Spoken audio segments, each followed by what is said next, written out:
Six Parshas Toldos, the Torah tells us, "Vayahav Yitzchak as Esav ki tzayid b'piv." Says the article, Isaac loved Esau, for game was in his mouth.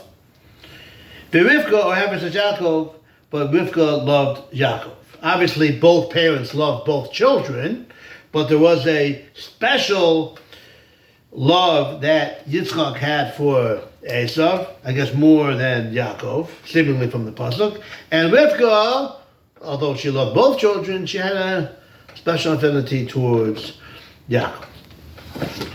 So what is the explanation? For tonight's Torah, we're only going to focus on the first part. I'm sorry, ladies, we're not going to talk about Rivka. We're only going to talk about the two men.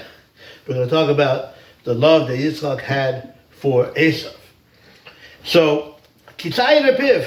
So all it's called touched, for game was in his mouth. Basically, because that is the way the Targum translates it. Rashi brings the explanation. Rashi has a second explanation, but that's not for now. But yeah, that Esav would feed him. Trapping was in his mouth, some say, right? He would feed him, and that's why Yitzchak had a love for Esav. Come on, as they say nowadays. Really? Come on. Yitzchak Avinu, the great Yitzchak Avinu, one of the Avos, he cared about food so much. What do you mean? We say now in the davening, Masher v'ruach, Marid Agashim. You're supposed to focus more on the ruchnius, Marid Agashim, lower the materialistic things. So, Memela, we're going to learn a different shot tonight from the great Heilige Rebbe, Meir Pamashlan. I assume he was called the Pamashlan Rebbe. And he says as follows. And this is what it means, Kitzayid Apiv, a alternative shot.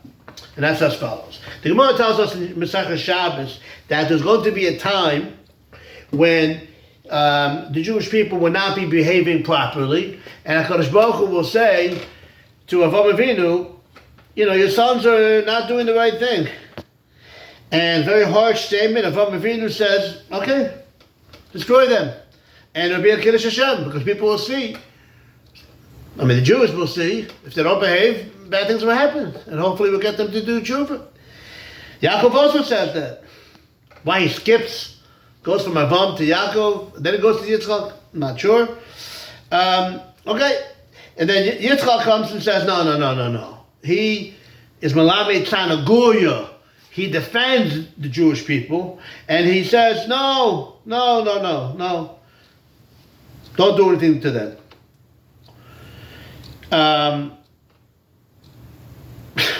Why? I don't understand. Yitzchak was the one that represented strength. Midas HaGvura v'Hayira. Pachad Yitzchak, we say. So he's the one that finds the schus on Klal Yisrael. He's the one that defends the Jewish people. And Avraham Avinu, who was known as the Issac Chesed, he's the one that has a taina on the Jewish people. So we're going to answer part of that tonight. We're going to answer why Yitzchak had a special way of defending the Jewish people, although his midah was more din, was more strict judgment. And that's as follows. Yitzchak Avinu was in a certain special situation that the other Avos didn't have. He had a very bad son, Esav. Now, Avraham Avinu had Yishmael. I know some of the viewers might be asking that. Yishmael did tshuva at the end of his life. Doesn't say anywhere that Esav did tshuva at the end of his life. So he had a bad son named Esav, but he still loved him. The Torah makes a point of saying that he loved him. So he says to Hashem, I loved my son, although he was wicked. So you, Hashem, have Rachmanis, be merciful to the Jewish people, and you should also have Rachmanis on the Jewish people, just like I had Rachmanis on my son.